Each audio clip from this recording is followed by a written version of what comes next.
In today's society, we want action. We want drama, white-knuckle moments, and hair-raising calamities to the fullest extent. That's no exception when it comes to racing. There's been some jaw-dropping, breathtaking moments coming to the finish line, and some of them borderline outrageous. Over the course of a decade, one circumstance leading to another has led to NASCAR opening the floodgates and unleashing an infinite amount of green flag restarts and finishes to please the entire fan base. But how did we get here? In the sport's peak years on TV in the mid-2000s, the idea of the green-white checkered was just being kicked around, and then considered, and then implemented.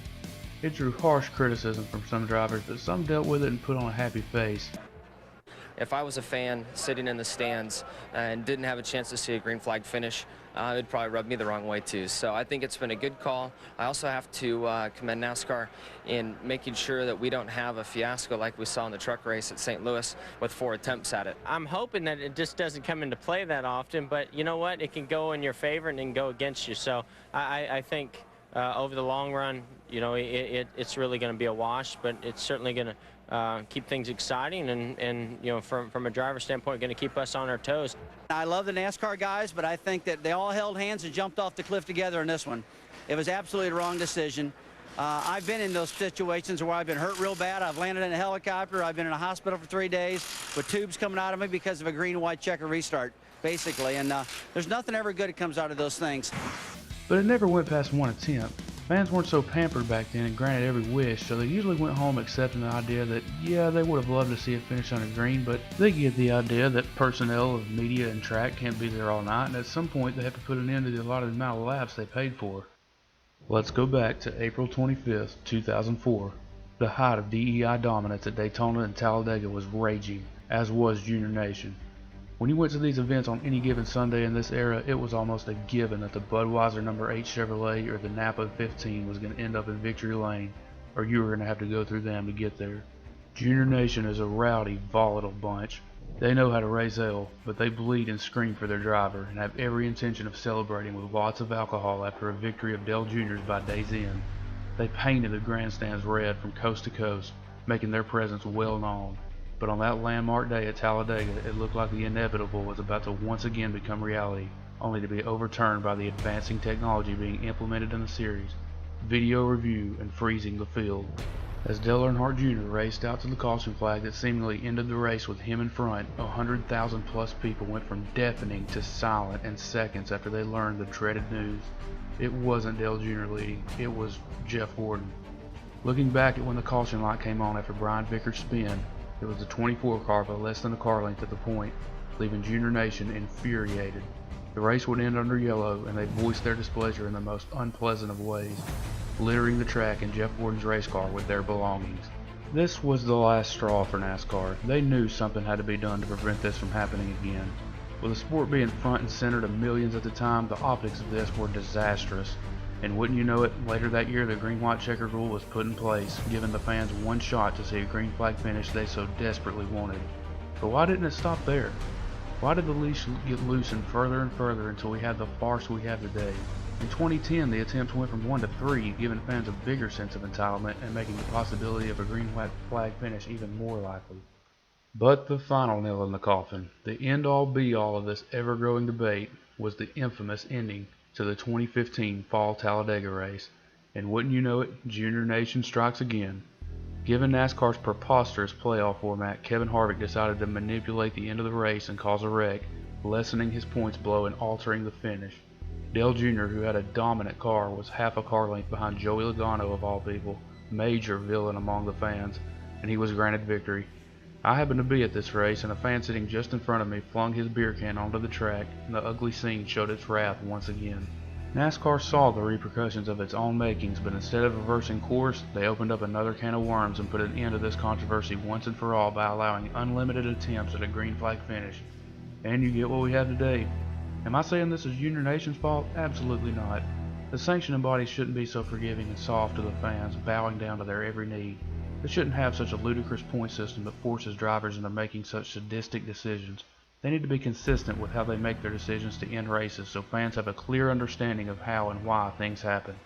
We've gotten anything but that. So all of a sudden, it doesn't seem like this novelty has any blood-pumping, adrenaline-rushing sensation to it anymore. Add me into that group regardless of how big or small it is, because not only does the racing deteriorate with more sheet metal piling up, but wins are getting taken away from drivers up and down the series.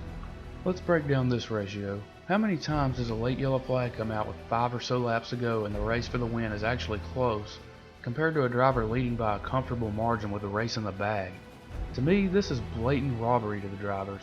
Now I get the argument, it's anticlimactic for a race to end under caution, but here's a counter to that. If the race finished under green in that case, the driver leading would have won anyway. And now with the playoff system that determines the champion in one race, it can affect who the damn champion is. A driver can seemingly have it all wrapped up only for a random yellow caused by God knows what to completely change the outcome that should have already been set in stone.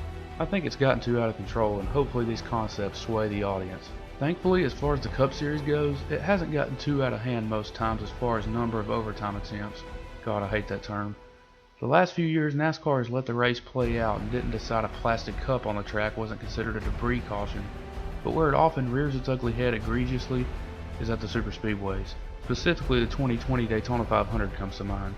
Yeah, you're on the edge of your seat for that finish until the driver's life is in doubt, and collectively everyone sits there for an eternity in grave concern. That's when the fun is over. That's when it gets too far. I think in general, when something like that comes into play, it should be enough to warrant change. But the sanctioning body didn't blink an eye when it came and went. Why? Simply because of those valuable TV ratings, entertainment. This is a bold take, but I think NASCAR made it clear that they care more about eyes on the screen than the overall safety of drivers, and it needs to stop. If it was up to me, I would do away with finishes of this nature for good, but would perhaps compromise to allow one attempt at a green white checkered finish.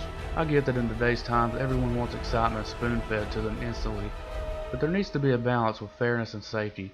I may sound like a stick in the mud to some people, but I represent the younger portion of the audience. I'm not some 65-year-old that watched NASCAR in the 80s. I've been baptized into the new wave of the sport for years, and I'm no longer entertained by this. The rule has been in place so long that we've become numb to it. We just expect it. The green flag finish is just automatic. And there's this idea that if a race ends under caution, the winning driver didn't earn it. That shouldn't be the case. If you're out front in the waning laps of a long 3+ hour race over 39 or so over the drivers wanting the same thing as you, hell, take that trophy and that check. Why should someone else's problem now become yours? Oh yeah, ratings. Now, usually if the fans and or drivers push for a change long enough, NASCAR gives in and throws them the bone. Think back to Daytona 500s and Brickyard 400s, and there was never an outcry. But all that changed on that fateful day in the spring of 2004. Maybe this would have worked back in the day when you didn't have this current point system and drivers just overall race smarter. But all that is completely out the window now. It's basically every man for himself, no holding back every week. Unlimited green flag finish attempts are just throwing gasoline into the fire. We all assumed and got too brave until 2020. We got a big reality check, and I think it's long been time to end it.